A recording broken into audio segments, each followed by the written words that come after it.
Hi, welcome to Ilsley Outdoors. I'm Renee. I'm the programming librarian at Ilsley Public Library, and I'm here at the Otter Creek right in town with my friend Hart from Vermont Fish and Wildlife. Corey's an education specialist, and he today is going to talk to us about basic casting and tackle. I am not an angler, so I'm going to watch and learn. Yeah, hi, thanks for having me. So we're going to gear this just like we would if you have never picked up a rod before in your life. You just want to go fishing, you have no idea how to do it. That's where I'm at. First things first is, well, what rod do you choose? Yes. So that comes down to what style reel are you going to use, as well as, I mean, how long of a rod do you want? Right. What type of action do you want for it too? A lot of people, if you do a lot of fishing, you'll find people have a ton of different rods. Okay. So in my house right now, personally, I probably got like 70 rods. Holy cow. Yeah, it's a problem. But I mean, personally, you just need one. Yeah. You need one that can do just about everything. Just to get started. Some basics to go over is the first would be the action of the rod. And when I refer to action, it's basically like how stiff it is. Okay. So a light action rod would be something like, or this one's actually referred to as an ultralight. It's really thin and flexible. I would use this when I'm fishing in like a mountain stream and I'm going after small little brookies. Okay. So, and that allows me to cast a really small, lightweight lure. It doesn't take much effort because the rod has all that power. If I was to cast like a really light lure with something like this, was a little bit more of a heavier action, it won't go anywhere because there'd be no bend in the rod. So when I went to cast it, it just wouldn't, I need something heavier. Okay. So basically what we're casting is the weight on the end, so like your lure would be the weight, or where I have a casting plug, that's going to be what helps propel my line. Okay. So with a light rod, can cast a light lure. Okay. Heavier rods, you're going to go up kind of heavier lure type deal. You have more luck with that. Yes. But first getting started, if I just want to go fishing, don't really care what I catch, kind of medium. So a medium action rod, about 6 feet, is perfect. You don't need something... does the length of it have to do with how tall you are, or is it just 6 feet is a good rod? Yeah, it has a little bit to do with where you're fishing. So if I'm fishing a mountain stream, you don't want a 6-foot rod typically because you've got a lot of trees all up next to you. So like a 4-foot rod's nice. You can get into tight places. Okay. But about a 6-foot rod is kind of the standard for fishing these type of areas. Great. It gives you enough with a cast to get out there. All right. So now speaking of the reel's our next part. So you see this one looks a lot different than this one right here. And what's the main difference you notice? Well, the green one is closed and the silver one is open. Yeah, so this one would be referred to as a spin cast and this one's a spinning rod. But a lot of times you're hearing people refer to them just as what you just said. Yeah. Closed face or open face is what it's commonly referred to as. So this one, whoops, getting a little caught up, is your spin cast rod. And this is what we'll get started with. This is what most people start because it's just very, very simple to get started with. When you're casting it, the reel's going to be on top. And all I have is a little button right here on the back of it. If I click this button, my line's going to go out. So that'll release the line. To get the line back, you just spin the reel. There's one other component to this though, and I'll show you how to cast in a second. Yep. But all of our rods have what's called a drag. And on this one, the drag's located right on top. Yep. And what the drag does, if I fish was to pull on it right now, my line would snap. So if I'm really big fish, I've got lightweight line on it, I'm just going to lose that fish. If I loosen my drag, a large fish hits, pulls it out. It's going to pull it out, and that's going to allow me to fight it. Yes. So the fish will take some line, I'll reel some in, and it could take me a while to get a big fish. Yeah. So you could fight a fish for 15, 20 minutes if it's a larger fish. Right. And so we were talking earlier about on Champlain, they just caught that record, or in August, they caught that record lake trout.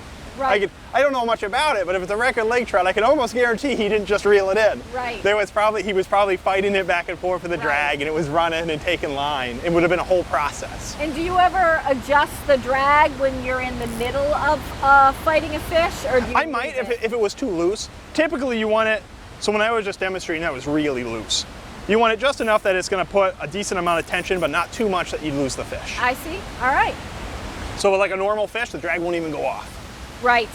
Larger fish, though, it would. It's going to go. So to cast this, I mean, there's two main ways we could cast. So you cast overhand or cast to the side. Okay. When I'm first getting started, casting this. Let me come over here, and then I'll be out of your way.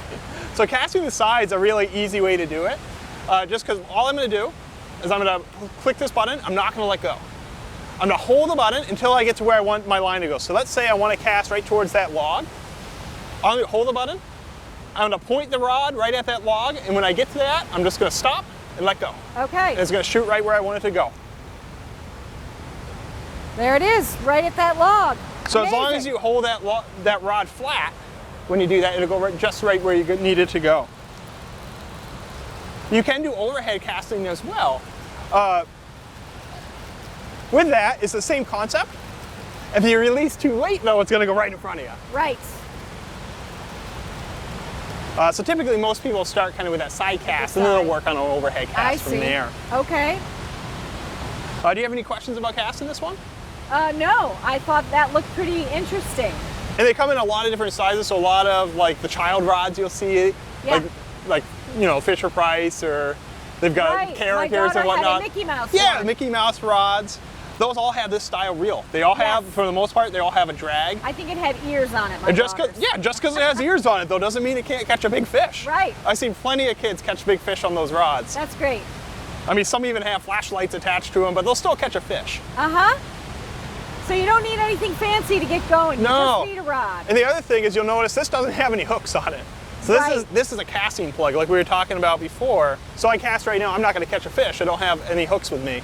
But this is what I would do if I just getting started on fishing with kids that don't have much fishing experience. I would have them actually put on a casting plug, or you could put on a washer, like a metal hardware store washer, and just have them cast in the backyard. Yes. You have them get started before you go to the lake, and in an area where you might get caught up on things. Right. Get the kinks out of the way first, have some fun out in the backyard. Right. And just get ready. And I'll just add a personal story. A friend of mine was telling me her 2 little boys casting in the backyard, and they decided to put hooks on instead of the washers, and they got a hook stuck in the one little boy's head. So that's why you practice with the washer or the plug. Yes. I mean, there's always some sort of risk when you're fishing in groups. I do a lot of, during non-COVID years, I do a lot of time going to the schools, and we take school kids out fishing. We do a lot of that. With all of those, we always practice with the plugs, but when we actually put on the hooks, what we do with all the hooks is I pinch down the barbs. Yes. So all hooks have a barb on them. If you pinch down that barb, it's good for a couple different things. First, it's easier for catch and release, but it's also, let's say a kid hooks me, I can pluck it right out. Right. If the barb was on, then I've got to go through, snip it, and then pull it. It's a lot more painful. Yes. With the barb off, it's a lot easier for that type of stuff. So with kids, you pinch down the barbs, it's a little bit more enjoyable if something happens. So with this style rod, this is our spinning rod. With this one, I'm going to actually use with a reel facing down. Okay. So with the spin cast rod, your reel would be up. Yep. This one, your reel is down. And why is that? It's just how you fish with that style rod. Okay. You have a little bit better with casting and reel it in when it's like this. Yep. So with this one, instead of having that push button, I have a bail. So I open this bail, my line's going to go out. I see. Yep. And right off the bat, you got a tangle. Well, I do have a tangle. So of course we did it when we're filming, but that happens. It's part of fishing. Sometimes you'll get a knot or you get a tangle. You'll see that one came right undone, so that was easy. Let me just reel this back in. We'll get back to where we were. So with this one, the drag, it also has a drag, but the drag's on the front. Okay. So instead of being on the top of it like the other reel, yep, it's just an adjustment right here. See. Yep. So now it's super loose. I tighten it back up.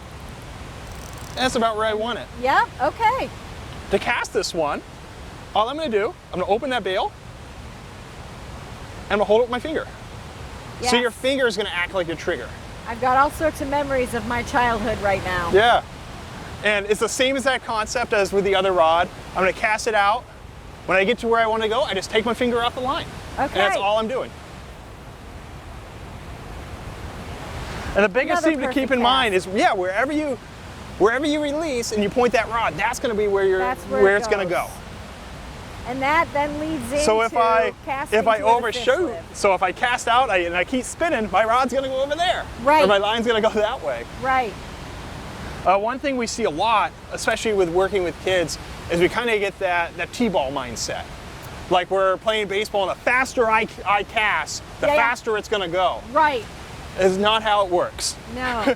So what happens is if I go really hard, my line's probably going to go over there. It might go in the tree behind me because you've got too much momentum on it. I see. It's just a little cast, like Just a little bit little. of effort is all it takes. You don't Right. have to really heave on it. Okay. So you don't have to be strong, and you don't have to have any special gear. No, I mean there's certainly special gear.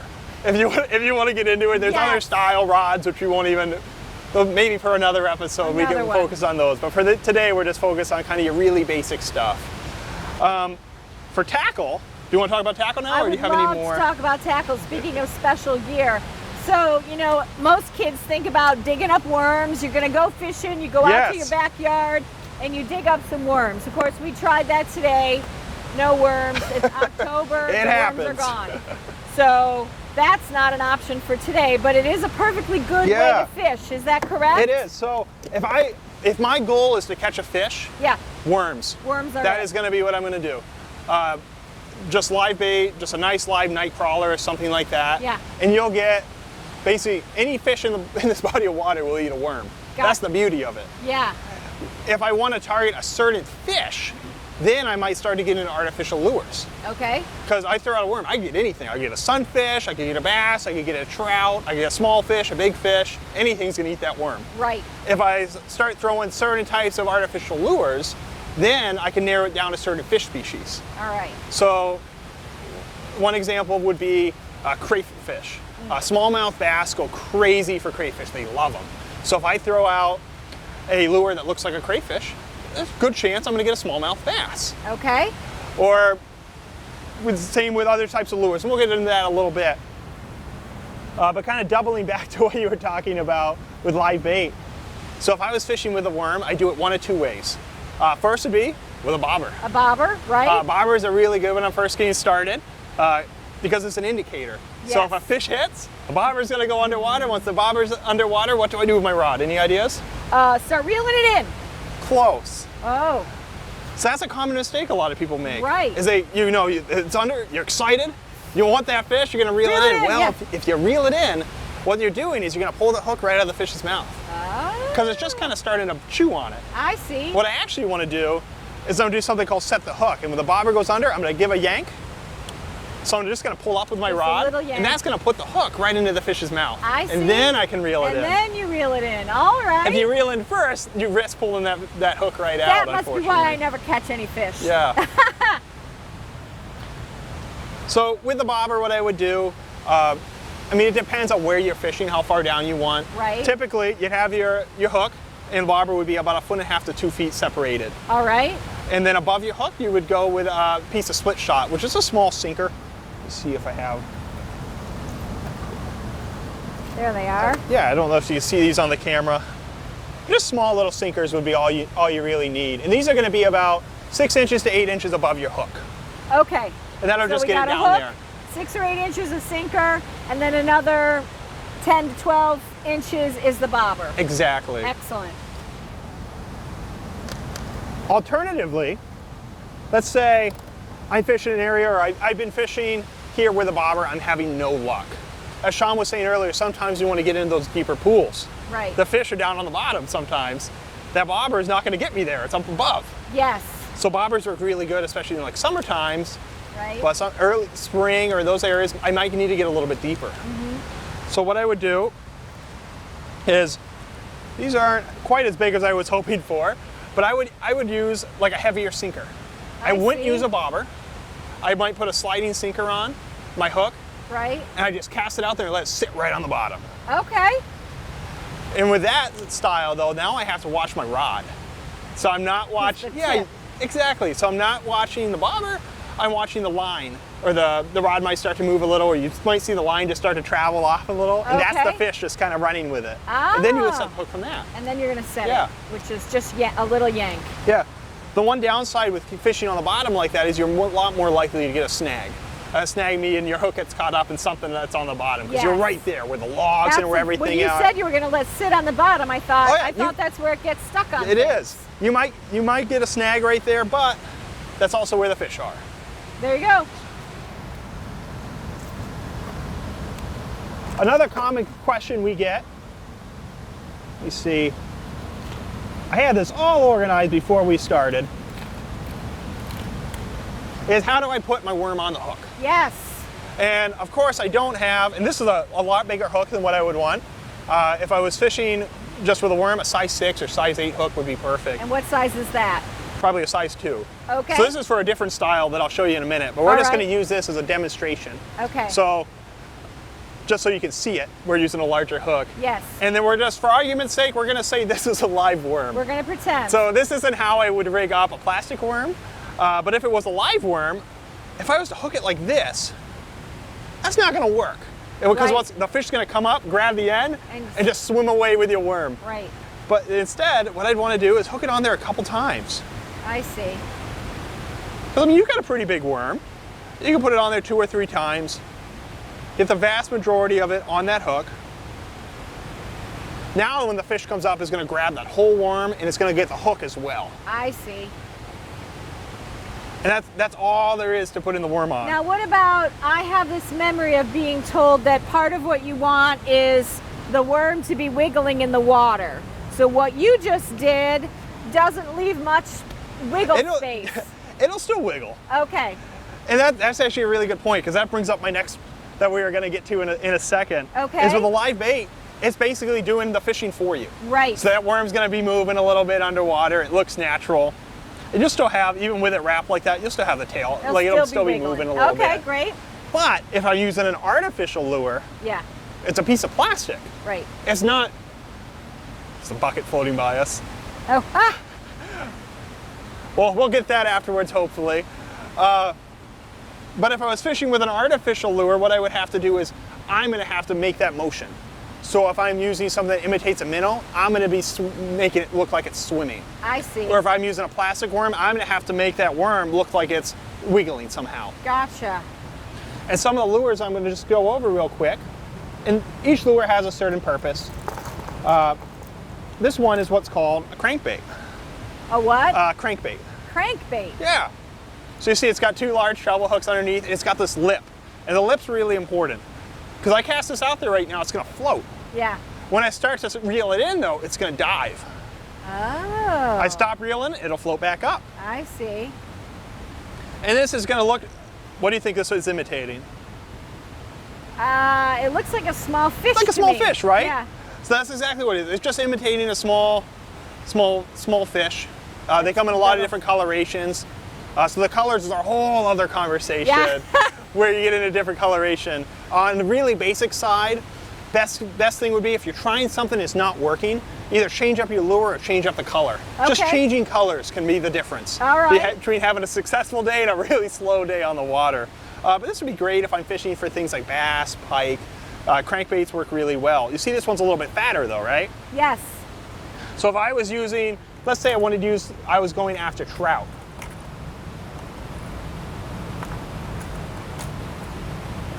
We'd use a similar style minnow bait, but it's a lot skinnier. So Yes. this is imitating a minnow, A little minnow, right? but this will be a lot more appealing to trout. It's a lot smaller, they can get it in their mouths. I see. Same concept though, it's still got that tongue. Right, so it's still And larger tongues or different angles will go different depth. And on the package when you buy them, they tell you how deep they'll swim. Okay. And Now- these work amazing. Now we talked about the colors, change up the colors, but I've always been interested, the lures, I mean, they're almost an art form with the bright colors. And I know the fish are very beautiful, but these seem to be a lot more colorful than what I think of as a minnow. So does the color, obviously it has something to do with it because you're saying switch up. Yeah. So does it attract them? Like what does the color do? Yeah. I mean, it'll attract them a little bit. Typically, you're going to change, the color's kind of based off of the water quality itself. So if Oh. you've got like really clear water, typically I find like dark colors tend to work really well. Huh, interesting. If it's water that's kind of a little bit muckier, kind of brighter colors.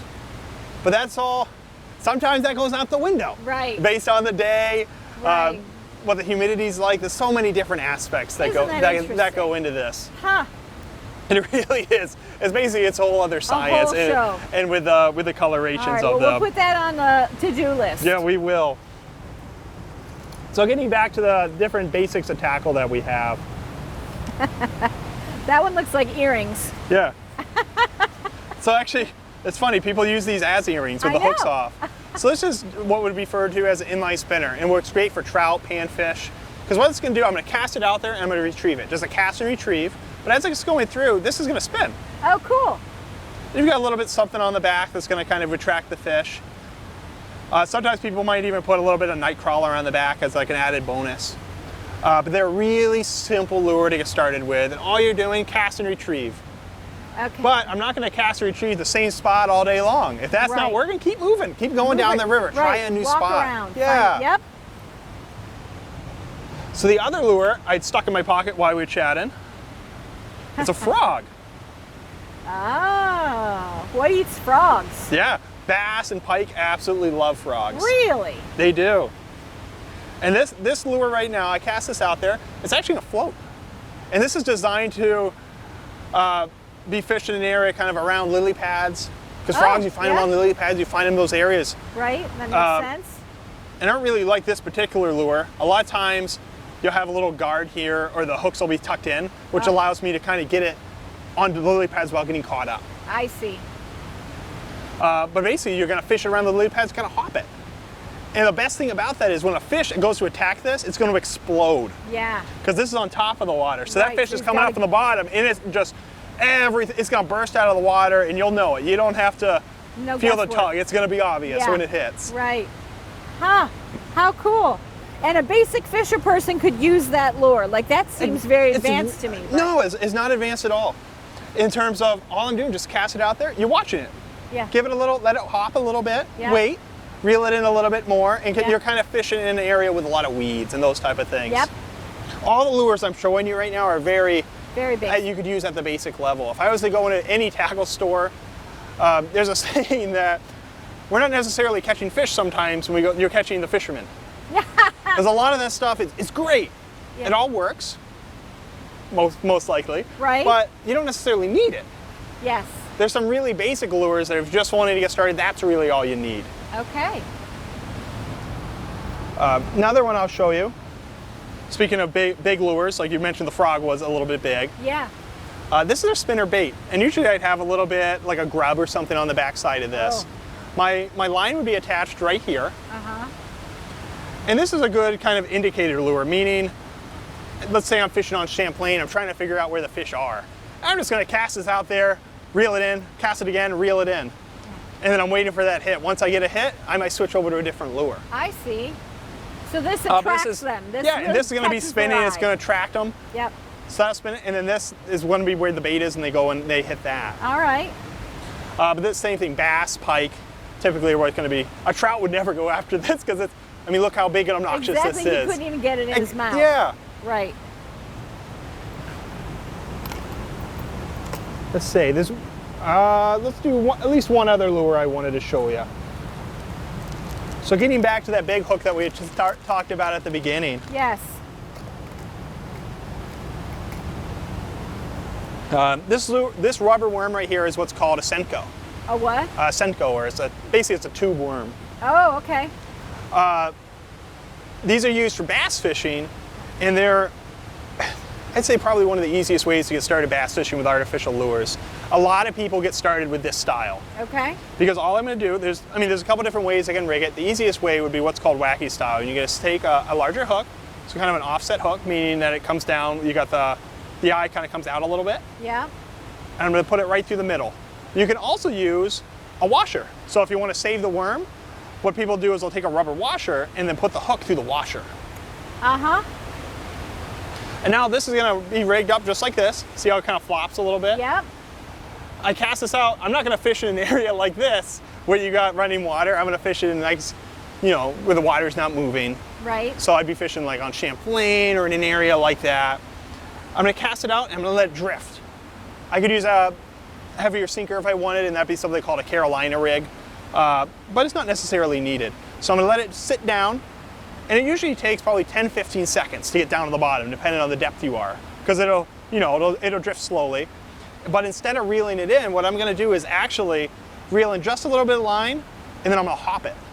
So I'm going to just give it a yank with my rod, bring that bed up, reel in a little bit, let it drift back down, and basically hopping it across the bottom. Huh. And then as it hops up, the fish will see that and they'll attack it. Because as it's floating, it's doing one of these. Right. And it looks really enticing. So every time you hop it, it attracts them. So and that's bass making me absolutely think about, love these. So we're attracting But you fish. think about it, it looks similar to live bait. Yes. I mean, yes, this is green and black, but in terms of how it's going through the water, would be similar to what a live worm would look like. And so we're attracting them visually as opposed to by smell. Yes. Because I always thought, some of these will have, like, I mean, they'll have different scents and things like that on them. right. But it's more visual in general than Typically, it is yeah. for, okay. Yep. Great. Let's see if there was any others I wanted to go over. Yeah, so the last one we'll do.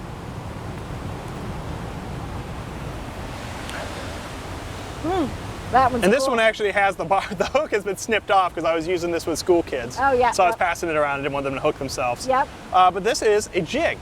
And basically all it is a hook with a lead head on it. Yeah. So it's a weighted head with a worm that's on it. Yeah. So you'll buy them separately with just the jig, and then you can slide that worm on, just slide it right on. I see. And with this, I'll cast it out. It's heavy. She'll sink right down, and I just kind of bounce it back, Yeah.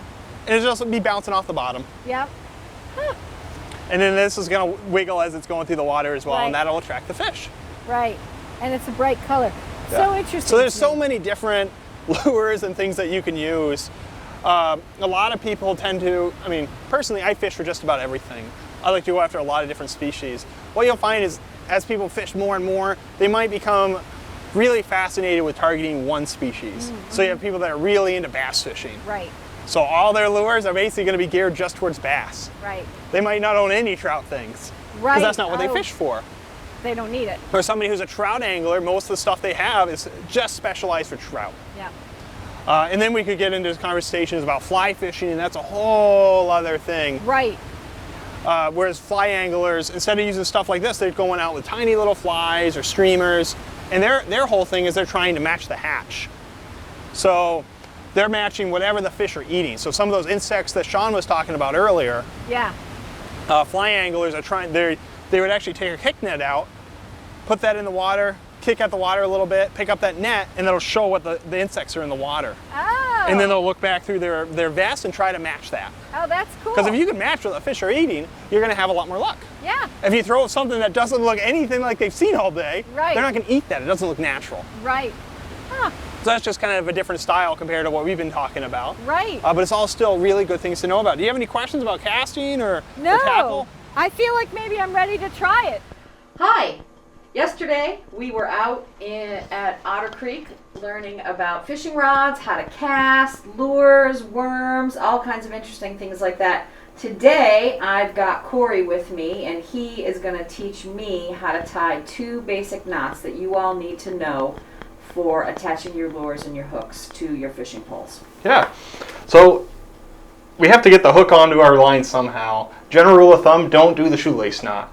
Because you never want to lose a fish because of your knot tying abilities. That would be so if I have a big fish on, my line comes off, or the hook comes out, I get my line back and it's all kind of twisted, that means my knot came untied. Okay. My line didn't snap, I had a bad knot. And you don't ever want to be in that situation where you Right. lost a nice fish because you didn't tie a good knot. Right. So there's 2 really basic knots that people use. There's hundreds of knots out there. But to attach the hook to our line, one of the more common ones is referred to as the clinch knot. Sometimes you'll hear people call them the fisherman's knot, but a lot of times one person's fisherman's knot is another knot compared to somebody else's. I see. But the clinch knot, and for today we're just going to be using a piece of rope and an eye hook, so you can see what we're doing. And all I'm going to do is put my line through the eye hook. I'm going to hold it just like this. So kind of out. Then I'm going to take my eye hook, I'm going to spin it 6 times. Doesn't matter which direction? Oh.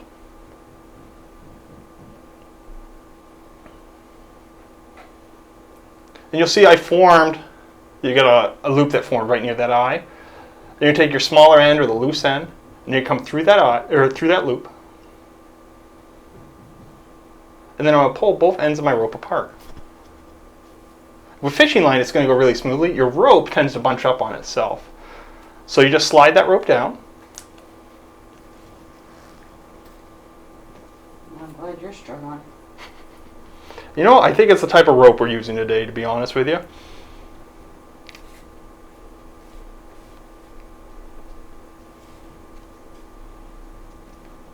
There you go. And it slides right down, and it should look like this when you're all done. Oh, look at that. And you see, we struggled a little bit with that with the rope, and that's because the rope was bunching up. Right. With fishing line, it's going to be nice and smooth. It's just going to zip right down. That's called a cinch knot? Clinch knot. Clinch There is an knot. improved clinch knot, would be one extra step, which a lot of people tend to use that extra step with it. But when you're first getting started, just the regular clinch knot is all you need. And what I would do is double check it. So I'm going to pull both ends of my rope, make sure that that knot is nice and strong. You don't want it sliding on you. And there's one extra step I do. And this I would do before I pull my knot tight. I wouldn't do that with a rope because it's disgusting. But with my fishing line, what I would want to do is either spit on it or dip it in water. And the reason for this, when I pull tight, I'm going to create a friction burn. Oh. And you have to lubricate it somehow so you don't get that burn in your line. I see. What happens if you do? What's a friction burn? What happens? It'd be a weak spot in your line. Oh, okay. All right. Do you want me to show you that again, or is that... Let's see if I can do it all on my Yeah, let's see if you can do it on your own. So you put it through the eye. You do about 6 to 7 spins. And then you come back through that first loop. Through 1, 2. So what we'll do, so what I'm going to do on this one is I'm going to do a couple less twists, just because we're using this rope and it's bunching up. All right. And that can show you a little bit better. So I'll just do a couple twists on this one. You come back through, pull it tight, and slide it down.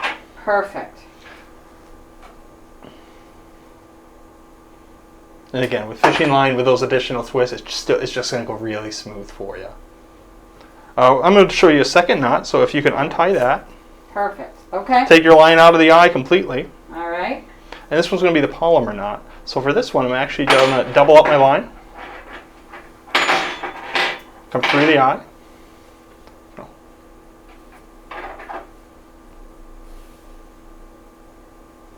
And I'm going to start just like I'm tying my shoes in the morning. So you do a basic overhand knot, but I'm not going to pull it tight. You see you got a bunny ear up here? Yeah. Take your eye hook, put it inside that bunny ear, and slide it all the way down. Now, pull your knot tight. Ah. That's your knot. That's called a palmer? That's the polymer knot. Huh. That's interesting. And we doubled up our line. With a small hook, you'd never be able to get it through if it doubled up. So what I would do is I just put it through and then come back through again. Okay. All right. All right. Let's try that one again. And you'll tend to find that people use one knot or another when they're fishing. Some people might really prefer the clinch knot. Others might prefer the polymer knot, or there's other knots out there. And the reason for it could be, a lot of times it's just a knot came undone on them once, could have been tied wrong, who knows, and they just don't want to use it ever again. Or it really just comes down to personal preference. Yep. But both of these knots will hold really well for you. Excellent. And they're easy to tie, especially if I'm ice fishing, they're easy to tie with cold hands. Cold fingers, right? Yeah. Yeah. Excellent. Thanks, Corey. All right, thank you.